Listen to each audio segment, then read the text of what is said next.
Welcome to Disaffected. I am Joshua Slocum, and this is the show where we talk about politics, culture, and relationships through a psychological lens. And the first thing we're going to talk about this week is an ad campaign at the New York Times. So we have discussed on the show before what I call revenge of the uglies. It's not very nice, I know. This is what has been going on, particularly with people who call themselves trans or queer, but you see it in the healthy at every size body positivity movement, which is just excuse making for being morbidly obese. We have come to a cultural point where we have been convinced through not just persuasion, but by punishment for failing to comply. We have become convinced that we are morally and socially obligated to fluff other people's egos. Basically, to metaphorically suck their dicks. That's what we do. Oh, you're so beautiful. You're so brilliant. You're so fascinating. You're so unique. I support you. And where are we? We're at a place where we feel socially obligated to call people beautiful who are not beautiful. To call people interesting who are not interesting, but tedious, annoying, and stereotypical. I guess in for a penny, in for a pound. We can call it Revenge of the Uglies, or we can call it Revenge of the Losers. Do you like that better or worse? I was a loser in school too, so don't get too head up about what I say here. As so often, a lot of the things that I criticize and a lot of the people I criticize, I've been those people. It's not like I think I was born perfect. I became perfect over time. It took a lot of work. So I could barely believe this when I saw it this week. I'm only going to show you one of 3 advertising panels. These are ads from the New York Times that apparently are appearing on displays in bus stops around Manhattan, maybe some other places, I'm not sure. Take a look on your screen at this ad. And for those of you who are just listening, this is a vertical ad that shows a photograph of an overweight woman of indeterminate race. She's not European white. She may be black. She may be mixed. She may be from some other place. But the important part is that she isn't white and that she's fat. She has problem glasses on. And it's a profile shot. And I don't know how it reads on the screen to you, but to me, it's just not a flattering photograph. And she seems like she isn't there. It's vacant. It's like she's staring into nothingness. Here's the text on top of the photograph. It's at the top, the New York Times. Leanna is imagining Harry Potter without its creator. Yeah, I know a lot of you are saying, what does that mean? Let me explain it to you. The level of explanation I'm going to have to get into to make this nonsense seem sensible. Harry Potter, the children's series about witches and wizards and warlocks. We all know Harry Potter. Harry Potter's author is, she goes by J.K. Rowling, Joanne Rowling. Joanne Rowling is one of the few well-known celebrities who has stood up for women's rights in the face of the trans takeover that is putting men in women's locker rooms, men on women's sports teams, men in women's domestic violence and rape shelters. Rowling she's never vulgar. She's never mean-spirited. She's kind. She's far kinder than I am. I mean, I realize you don't have to go far, but she's honestly nicer than she needs to be. And she's spoken out on social media and in print interviews talking about the fact that women are real. Sex dimorphism is, in fact, real. It's real and it's operative. It's not phobic or horrible, and it doesn't indicate hate or a desire to do violence to people when you say women have a sex and men have a sex, and they have different needs based on those sexes. Joanne Rowling has become the world's favorite TERF, trans-exclusionary radical feminist. I don't even think she is a radical feminist, that everybody shits on. You're ruining my childhood. I can't believe that the creator of Harry Potter is a transphobe. And, like, I don't understand, because, like, if you can imagine a world that has magic in it and elves and stuff, but you can't imagine a world where gender could be fluid, is just really disappointing. No, there isn't any of this commentary that's on a higher level than what I just did for you. It's all that stupid. You're ruining my childhood. Now I can't think about my Harry Potter house without feeling unsafe. Now, it's bad enough when young teenagers act this way. And in my day, when young teenagers acted this way, they got gently made fun of, both by their peers and by grown-ups. Aren't you a little old to be crying over this? That would be bad enough. Understandable, though. This is adults we're talking about. These are fully grown adults. The majority of them are women, but I would say at least 25% of these snotty, whiny, queer, trans, NB complainers, at least 25% of them appear to be men. They are 20, 25, 30, 35 years old. Leanna here in this New York Times print ad looks to, I mean, she could be anywhere from 26 to 35. It's hard to say from the photograph. But she's a fully grown woman. A fully grown woman who is still immersed in the wizarding world of a children's book series. And what does the New York Times want you to take away? All the creative work she's doing. She's doing work. She's imagining. It's an act of agency. She's imagining, and she's imagining Harry Potter without its creator. Because she can do that, you know? Her mind is expansive, unlike Joanne Rowling's. Leanna, what the fuck is wrong with you? Leanna, if you're real and you're not, and this isn't just a stock photo model, it might be, but I think, not sure, but I think they're featuring actual subscribers. And of course, she looks exactly like a New York Times subscriber on someone else's dollar.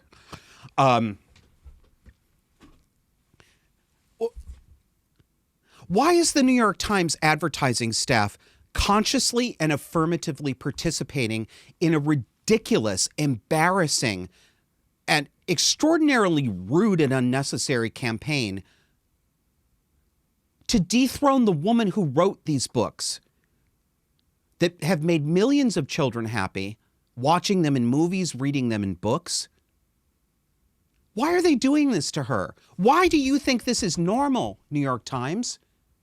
Because you, whoever put this together, and I know your name is Caitlin, you are also a fully grown-up woman, aren't you? And you think this is what adults do. They imagine and create worlds without the problematic creators of those worlds. Get a fucking life. Get a life. It is so, it's offensive. It's offensive. It used to be, within recent living memory, that it was an accomplishment, sometimes even a joyful thing, to blossom into adulthood, to get your driver's license at 16 years old, to move out of your parents' house at 18, to go to college at 18, 19, 20, to get your first apartment, to pay your own bills. I had a rough upbringing, and a lot of these things happened years earlier for me than they did for other people. But as bad as it was, boy, did I feel a sense of accomplishment. Boy, did I feel a sense of pride in taking care of myself. It's all gone now. You have people in their 30s who think that the important thing they do is imagine a world of children's characters without that terrible bigot lady. And the New York Times sells ads, sells subscriptions based on this. Okay, enough. All right, now. We have talked about what's going on in Canada with the truckers' convoy. We're going to talk more about that later in the show. And I told you about, now that I'm doing audio episodes too, I can't remember if I've told it to you on this TV show or if it's on one of the podcast episodes, which is why you need to subscribe on your podcast app. I can't remember. And there's just so much content. We've talked about the fact that GoFundMe, the charitable donation distributor company, tried to seize $10 million worth of donations away from people who meant to give it to the truckers and redirect it to what they called legitimate charities. So people went to a Christian service called Give, Send, Go, and somebody hacked it. And when you went to the website, you got, naturally, because these people are all emotional fucking babies, a picture of Elsa from Frozen in slow motion being a heroine and some scrolling text about how, we're not going to let this Christian company be fascist and we're going to take them offline and blah, blah, blah, blah. So I'm going to introduce you to a guy who he's been claiming on social media that he is the hacker behind this. I do not know if it's true. I don't know how to evaluate whether it's true. There may be some of you out there who see this and know something about this industry, and it'll seem very clear and obvious to you. To me, it is not clear and obvious. So I don't know if he really is, but he is a really good illustration of a never-ending buffet of cluster B behaviors. He's got so many of them, I can't diagnose him. Take a listen.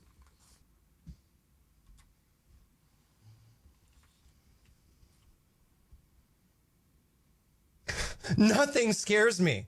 Nothing.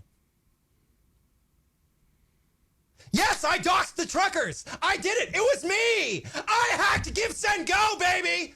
And I do it again.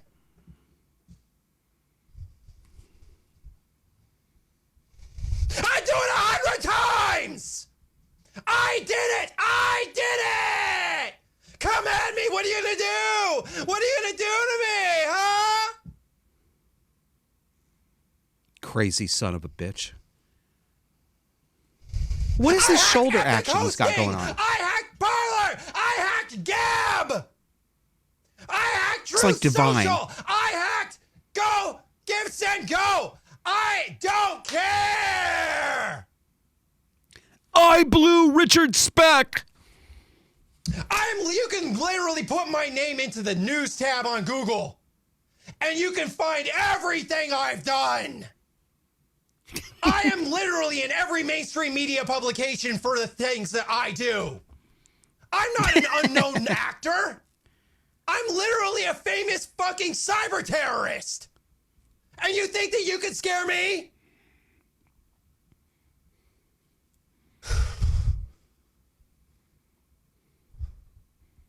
Oh my God, he's so weird.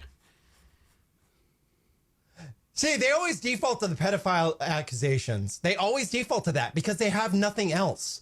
It's actually some projection. That guy, I want to see his browser history. That guy loves little Projection.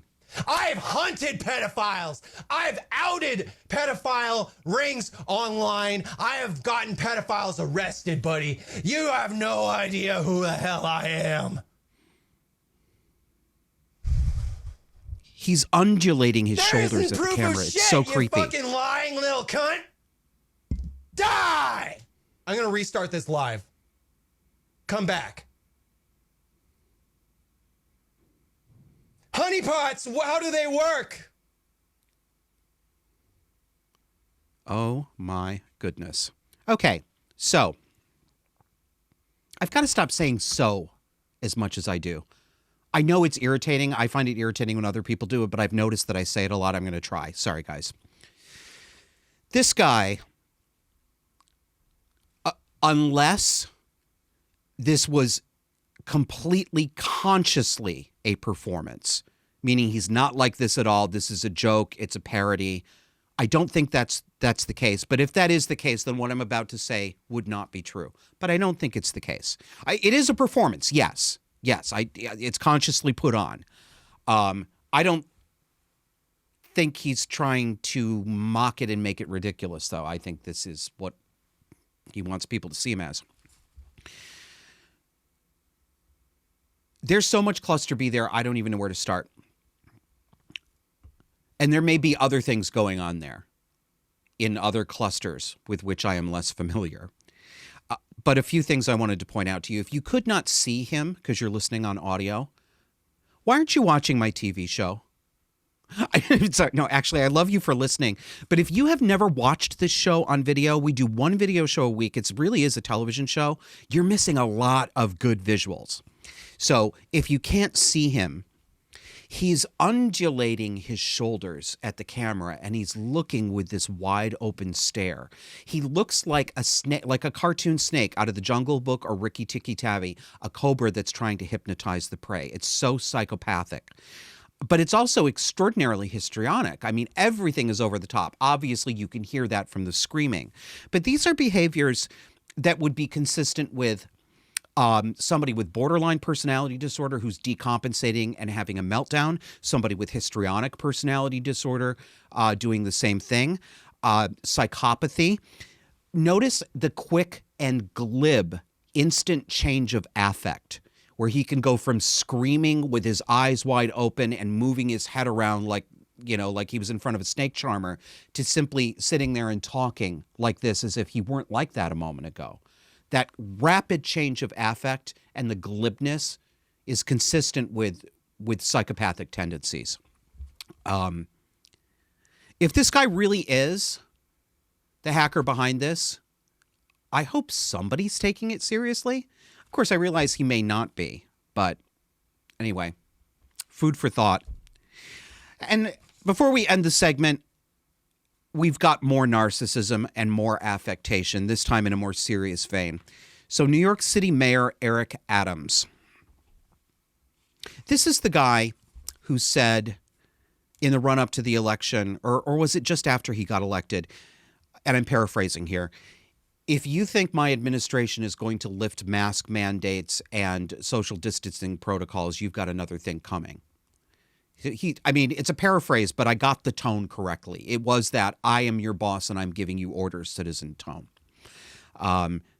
Last week, we talked about him telling the world repeatedly during a press conference that he eats a plant-based centered life. You know, how people who aren't actually very smart or articulate talk when they think they want to sound smart and articulate. They don't even get the parts of speech right. Listen to Eric Adams this week. We need to really stop distorting the news. And, I'm going to say this. And, I'm not saying it out of hate. I'm saying it out of love. I'm a black man that's the mayor. But my story has been interpreted by people that don't look like me. We got to be honest about that. How many blacks are in the editorial boards? How many Here we blacks go are with the determining grievances. how these stories are being written? How many? How many Asians? How many East Indians? Yeah, right. How many South Asians? Everybody talks Like about you my give a government shit. being diversified. What's the diversification in the newsrooms? So everybody go back with their predispositions, and my role as mayor is being interpreted through the prisms of your realities and not mine. So when you write stories, you're not writing stories for people who was almost homeless like me. You're not writing stories for people who were arrested and beat by police officers. You're not writing stories from those who are dealing with high crime. Bullshit. They're You're writing them all the from your time. prisms. And I'm not saying this to attack, but my Yes, administration you are. is going to be about saying the obvious that other people are uncomfortable with saying. Discomfort is growth.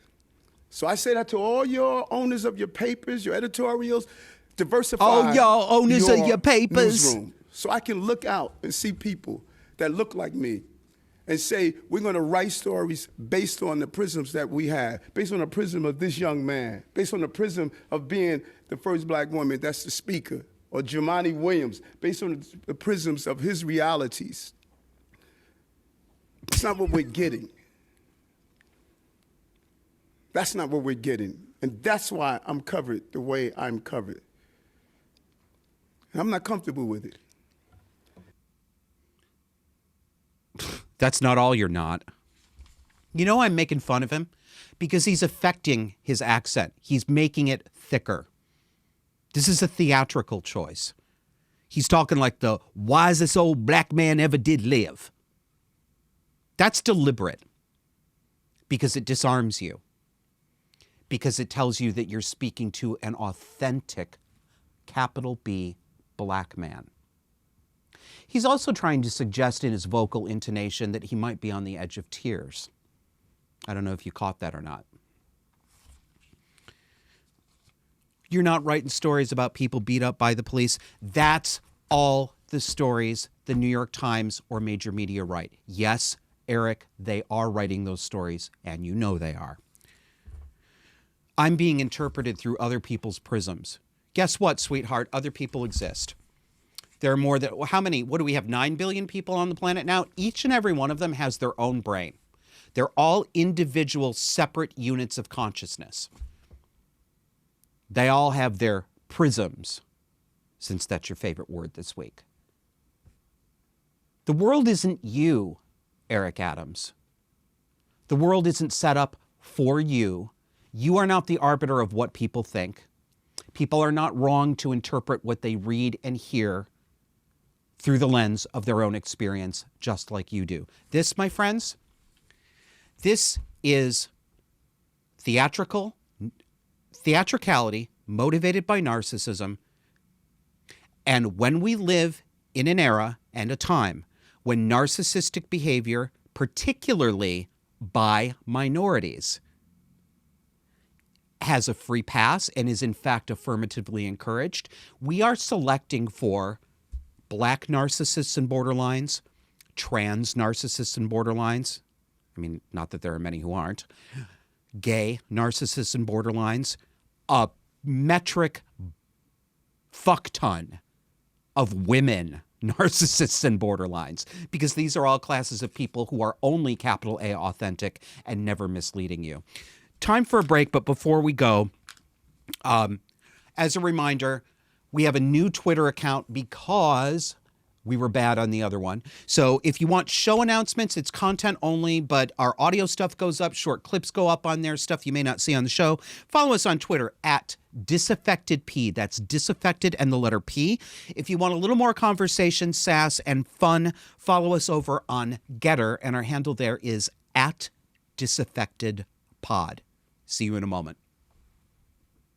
You know how podcasters are always asking you to hit the subscribe button? Well, this is us asking you to take a minute right now and be sure you've hit subscribe on your favorite video platform. Click that notification bell too so you never miss our newest content. And don't forget to subscribe on audio too. We have audio only content that you won't find on any video platform, so don't miss out. Twitter didn't like our old account, so we made a new one. Follow at disaffectedp, that's disaffected and the letter P, for show announcements and links.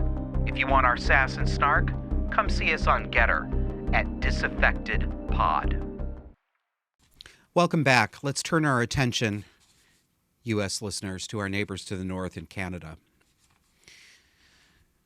I was going to say I'm surprised that Canada, of all countries, would turn as authoritarian as it has as quickly, but looking back, after some time goes by, I might look back and say I shouldn't have been surprised.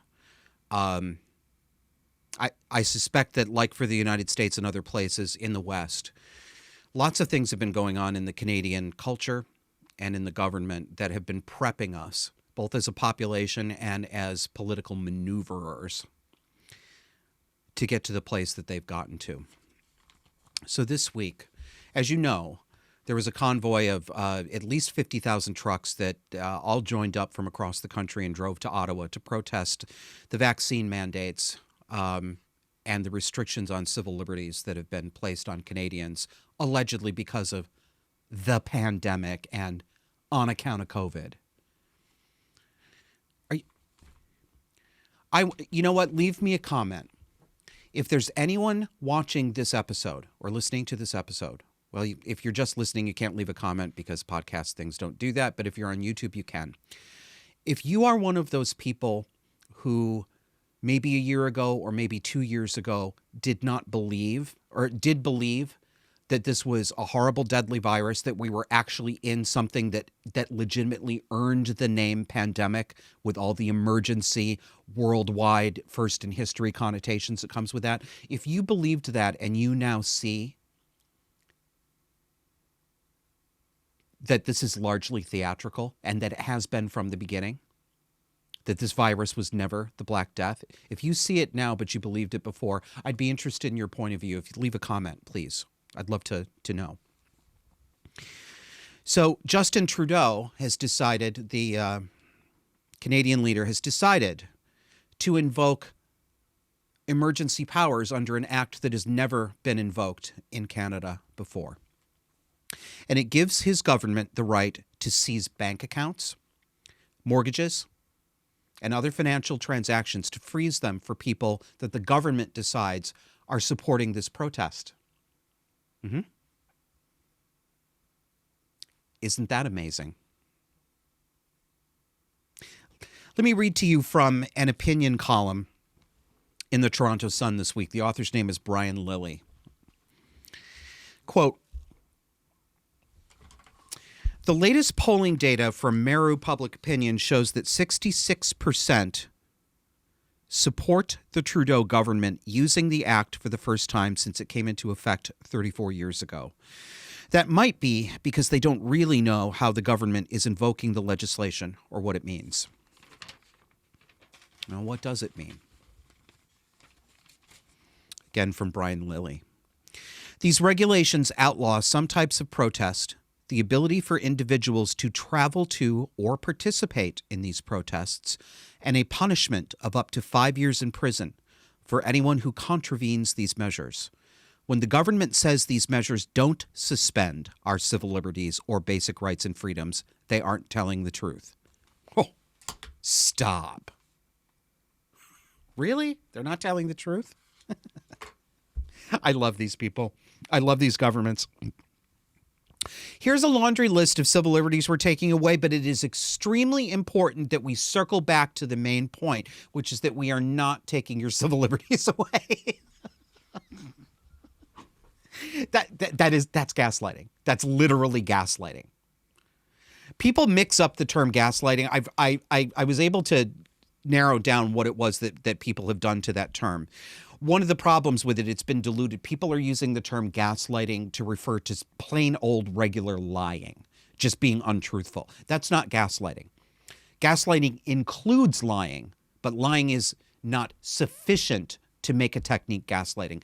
Gaslighting is using lying and other techniques to make people question their own sanity and their own accurate perception of the world around them. It takes things and it speaks and it does double speak like governments do. Here's a list of the things we're taking away from you, but it's important that you remember we're not taking away your civil liberties. That's literally double speak right there. And it makes people crazy because when we are gaslit this way, I don't know if I can say most of us, and I know many other people, my first reaction to this, still after everything I've been through and everything I know, my first reaction is to question my own sanity. It does destabilize me. Yep, makes me nervous. Makes me wonder, did I just make that up? Did I dream that I heard that? Was I hallucinating? That's why they do it.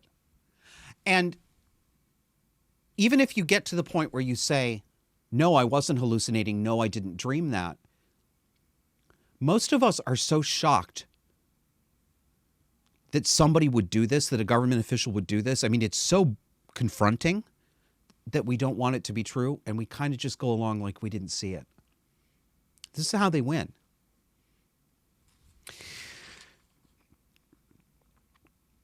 This is, I'll give you one more quote from Brian Lilly's article. The most egregious part of the regulations, though, are the banking measures. In a section of the regulations titled Duty to Cease Dealings, all banks, trust companies, credit unions, co-ops, fraternal societies, insurance companies, and more are ordered to stop providing any financial services to any person designated by the Act.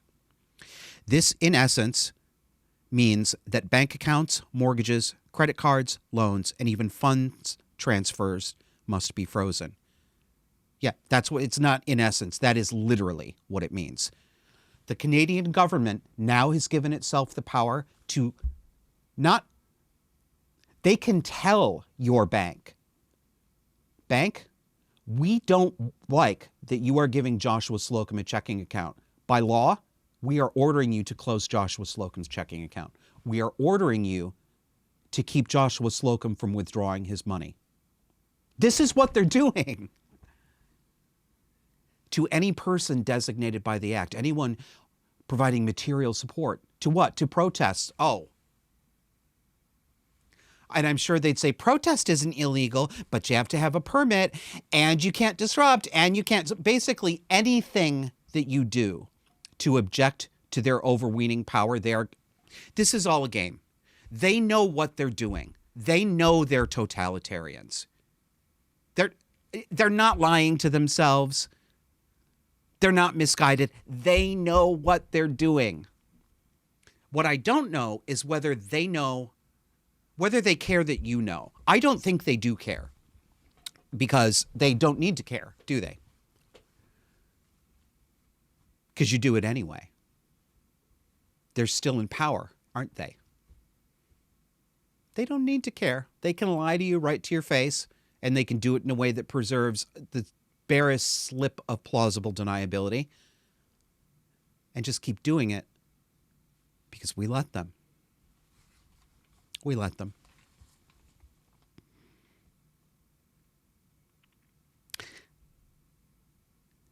And in a typically Canadian fashion, Brian Lilly is way too gentle. His tone is way too inappropriately calm. He ends with this: those supporting this move should ask if they would be comfortable with their political opponents wielding such powers. Should they ask that, Brian? Should they contemplate it like that? You really think they're going to, Brian? Maybe they should think about that and come back and make a better decision. Sorry. You Canadians are going to have to buck the fuck up. Be like your truckers. More of you. Today, please. I might even give you some money if I can figure out a way to get it to you.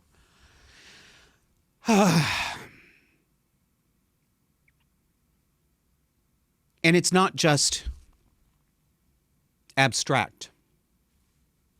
They've got police on horseback now in the middle of Ottawa, the capital. Take a look. Come on through. What is happening here? Wow, what is this lady doing? Trampling horses. Trampling. Stop it. Stop it. Look. They're pushing through the crowd on horseback. They've just trampled two people. One woman is on the ground. People are trying to help. They don't care. The horses trampled two people. They just fully trampled that lady. They just keep going like it didn't even happen. Then we've got a line of police on foot with batons who are trying to push the crowd back. Here's the lady that was trampled. Yeah, the lady got fully trampled with a horse. Unbelievable. What the fuck is wrong with you? You just got crushed by a horse.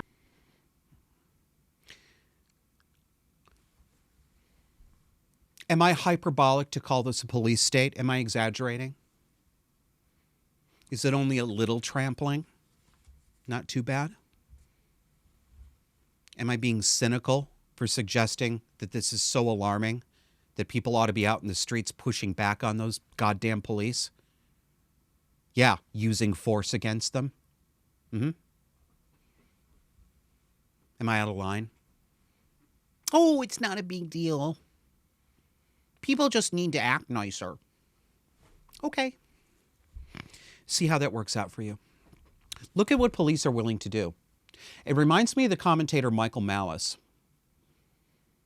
I noticed him, he's been saying this for a long time. And up until recently, I thought he was a little too hardcore. Now, I'm not so sure. To paraphrase him, he says, there is no law so obscene that police will not enforce it, up to and including executing innocent children, because those were the orders they were given. Now, I'm not an all cops are bastards kind of person. I used to be. I was stupid and in a cult. But I'm also not naive.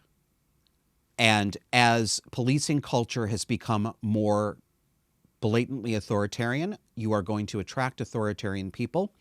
And as policing has become more corrupt and as they have become more slavish to enforcing in the United States unconstitutional orders against the citizens, the good men and women, the decent moral men and women who wear the uniform are leaving in droves. And so you are left with the bad apples.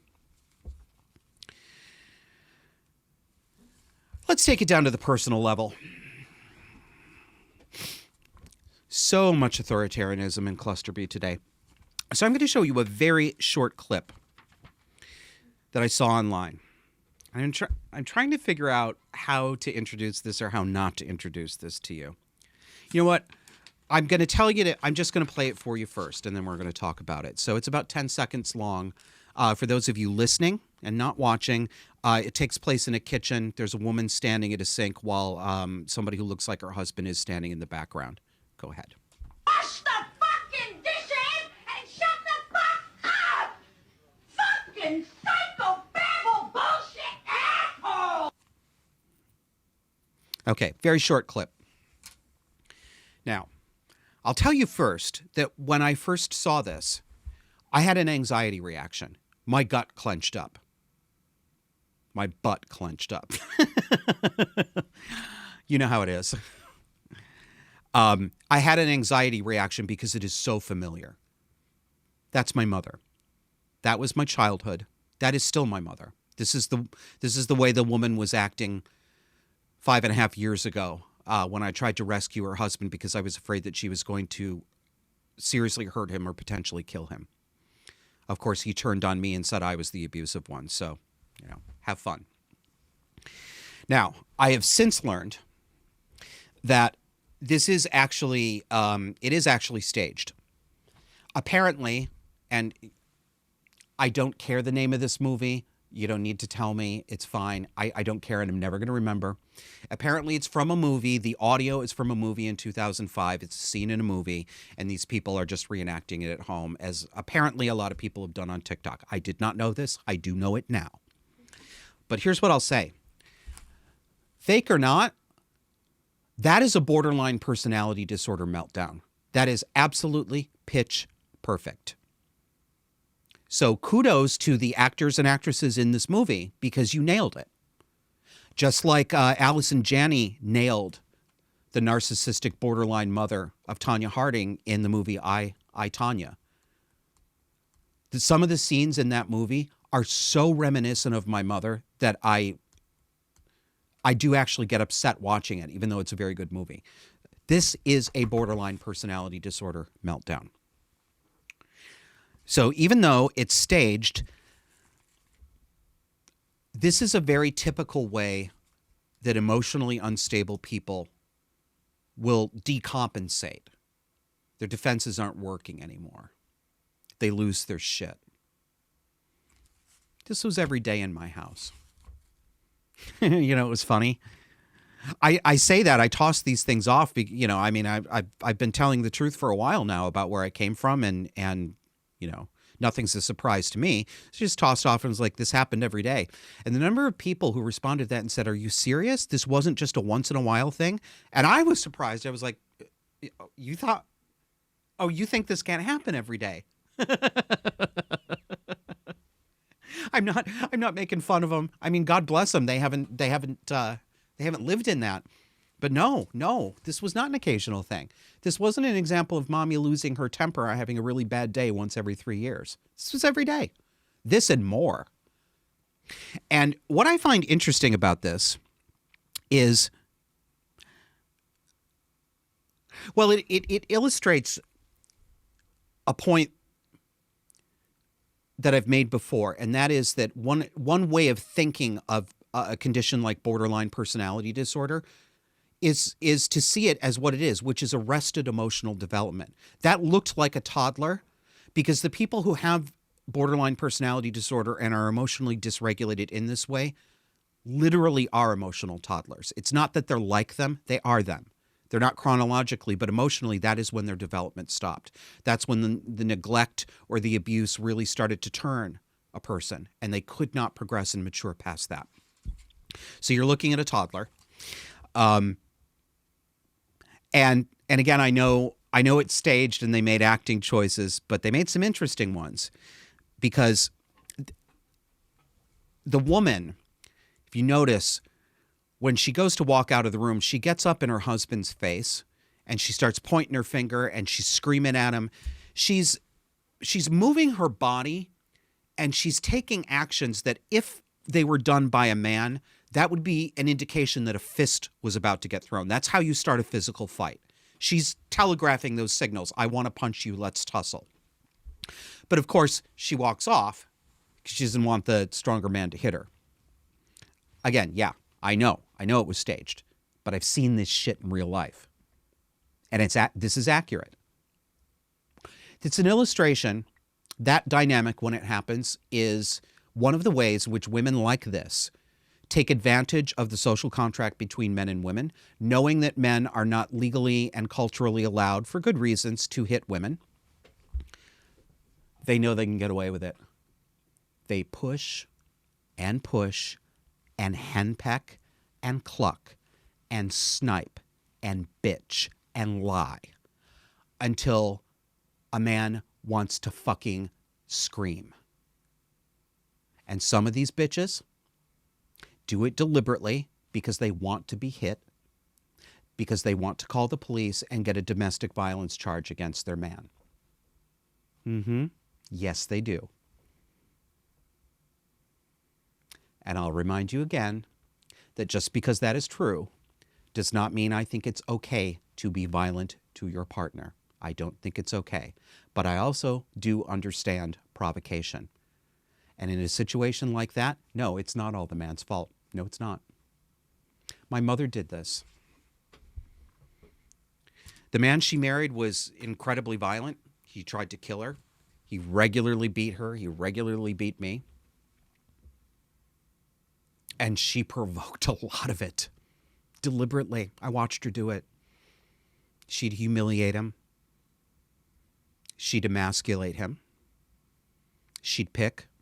She wouldn't let him make a mistake and apologize. She had to make him keep justifying what he did over and over again. And then the questions like, why are you so stupid? Why did you make this mistake? Would keep going until he lost his shit. Already an unstable, violent man. But she did it repeatedly.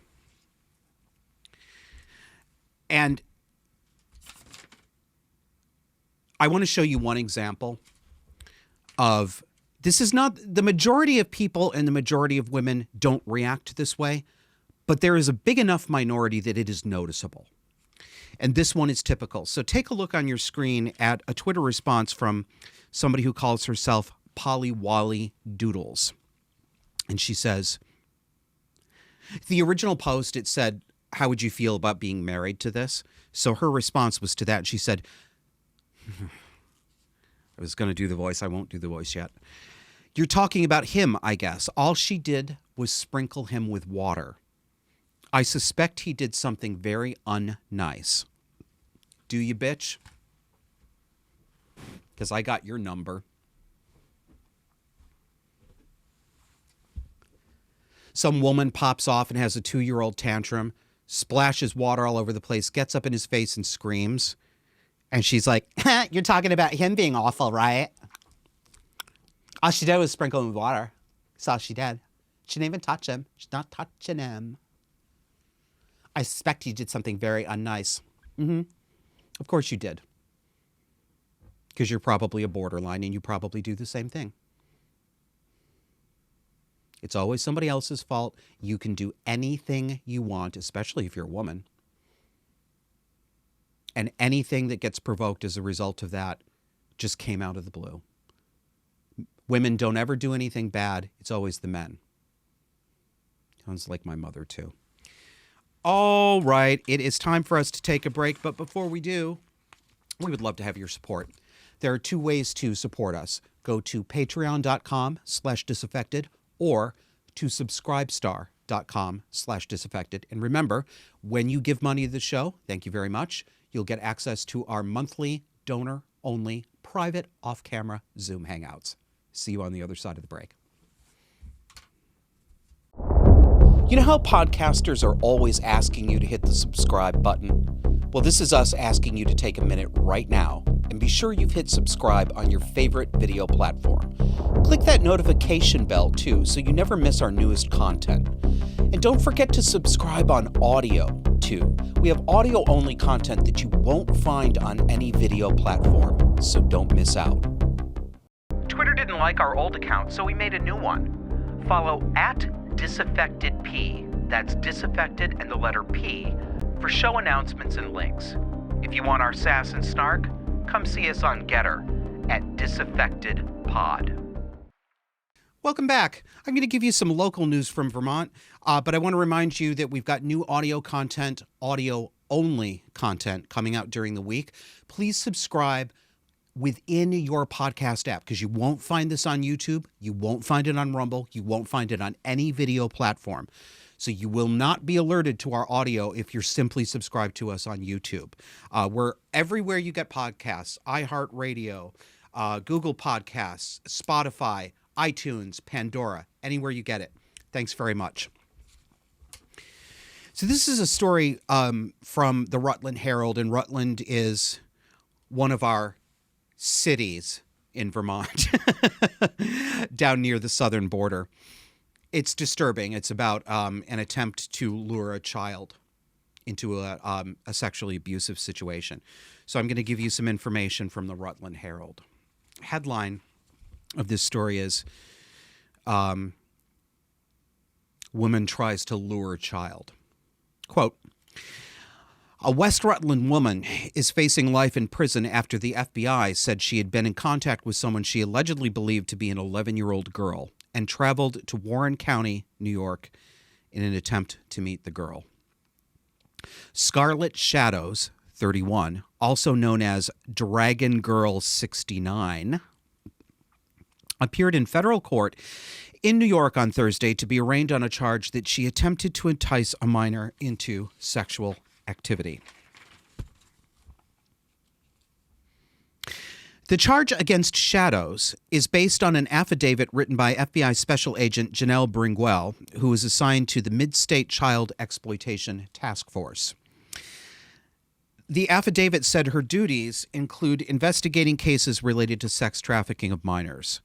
Bringwell said in December, a law enforcement officer working undercover and posing as the guardian of an 11-year-old girl in foster care posted on a social networking site using language, quote, commonly associated with individuals seeking to find children for sexual purposes.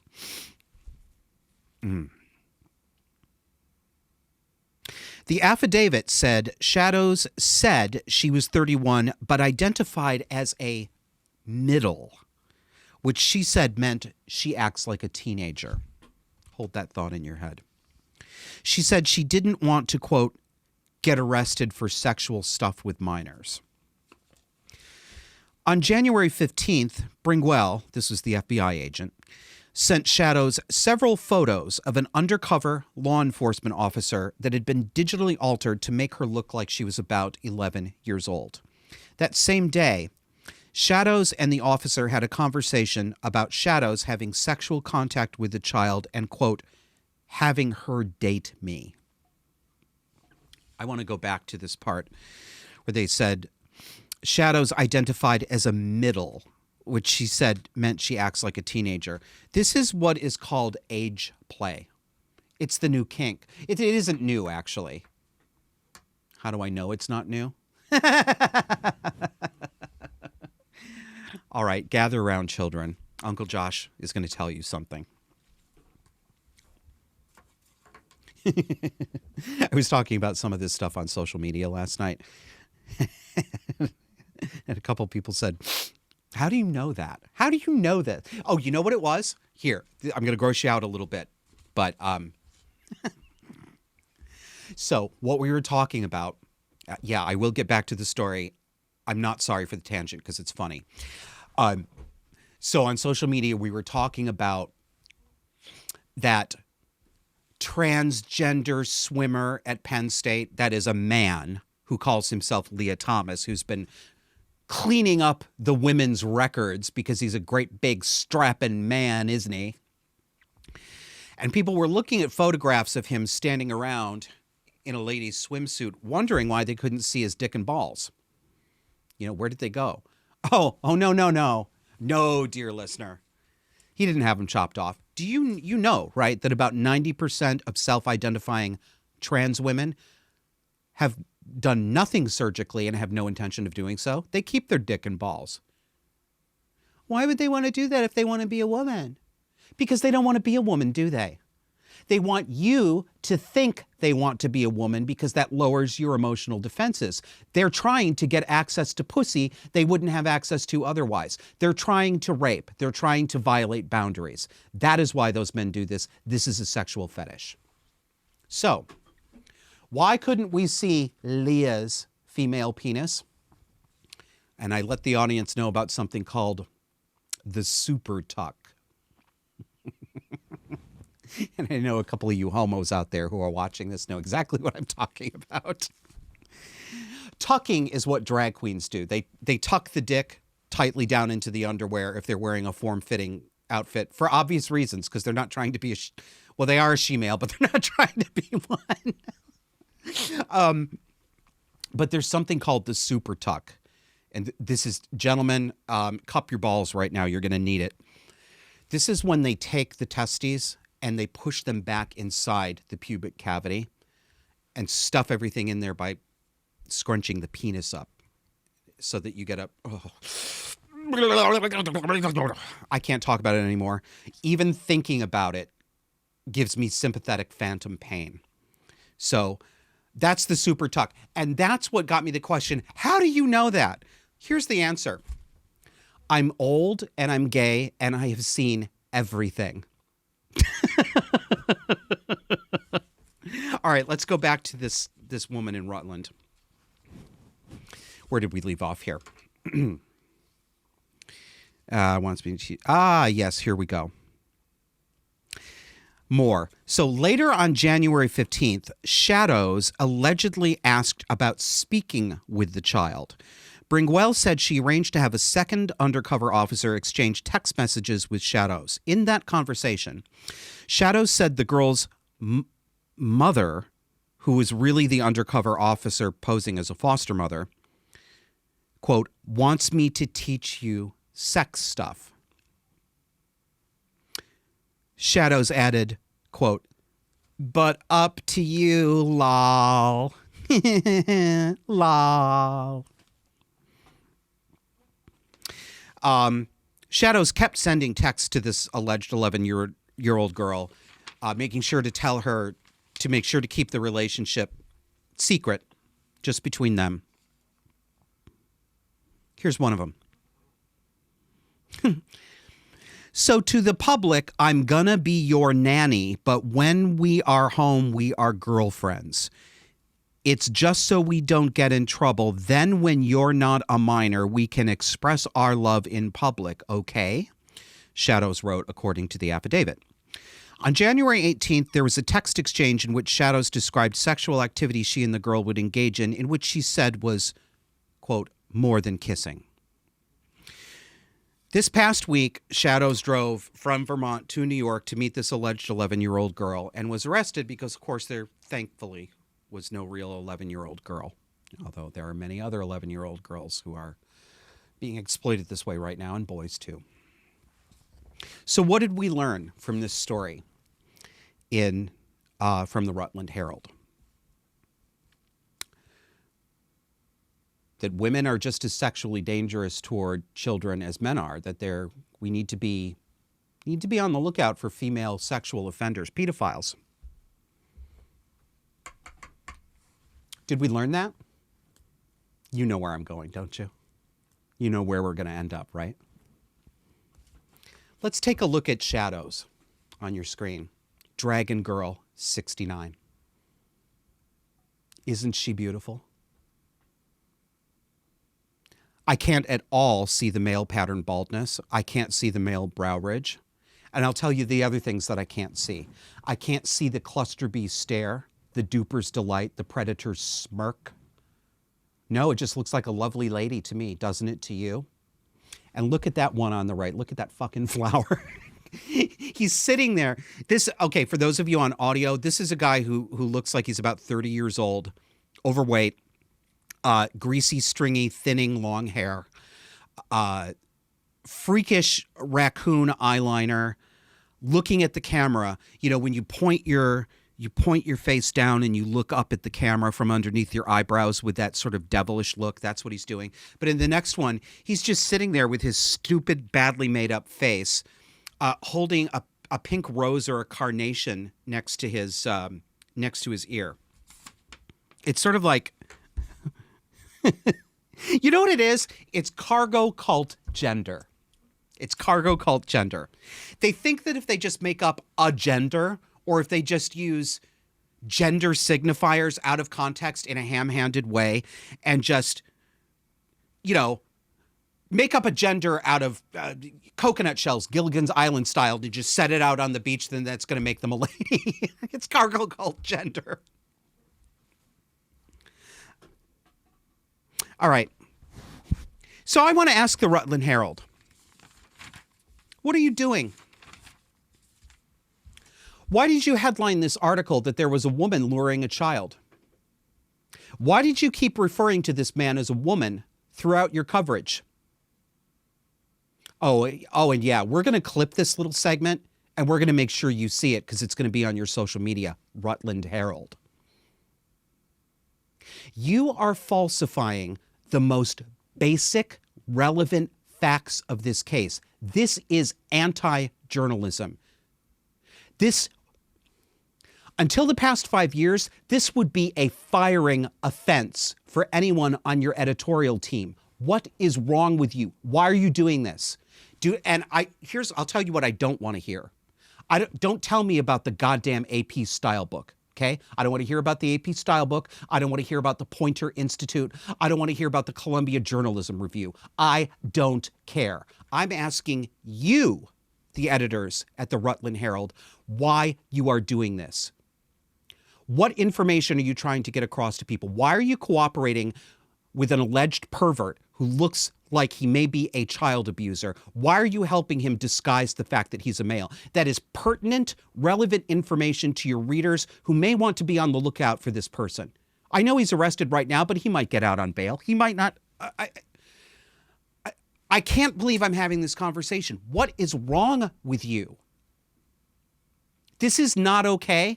AP doesn't make it okay. Poynter doesn't make it okay. CJR doesn't make it okay. You make your own decisions. And I don't want to hear about your corporate parent either. Don't want to hear that. I want to know why you personally in Rutland, Vermont, are making these decisions and why you will not stand up and say, this is immoral, it's wrong, and we're not going to do it. Answers on a postcard, please. Do you know how I had to find this out? Thankfully, a feminist website called redux.org, that's REDUXX.org. If it weren't, it's kind of silly. I have been doing a lot of complaining lately about feminist politics and about how women are behaving, and I take none of that back. I mean every word that I've said. But nobody is all bad or all good, and nobody is all wrong all the time. I have problems with some of this ideology, big problems, and some of it, yes, are deal breakers. But there are a lot of women out there who call themselves feminists who are doing a hell of a lot of good, and they are the only ones going for the truth on this. We should be thankful for them, and we should support them. Redux is an example. This is what they said on their site. Oh, well. Rutland Herald, take a tip from these amateur feminist women. This is how you write this story. An adult male who self-identified as a lesbian teenager was arrested on charges of attempting to entice a minor into sexual activity after being caught in a law enforcement sting targeting child predators. That, Rutland Herald, is what you should have written. Thank you, Redux. So I want to round this out as we get to the end of the show. With an extended quote from Camille Paglia, cultural commentator, feminist. I don't know what kind of feminist she'd describe herself as. She's so damn sensible. Honestly, I'd love to have her on the show. Maybe we'll try to do that. She's not the kind of feminist that I have a problem with. Very much the opposite. This week on the audio-only show, I started a conversation about my hypothesis that there's a strong correlation between gay men and having a borderline or narcissistic mother and an absent or violent father. And in a nutshell, you can hear more about it on the audio. And I did it on the Friday episode, and I'm going to pick the topic up again on the Monday episode. It may even go for 3 episodes. There's a lot to say. But in a nutshell, my hypothesis is, and it's a hypothesis, I can't prove it, but I suspect it's true.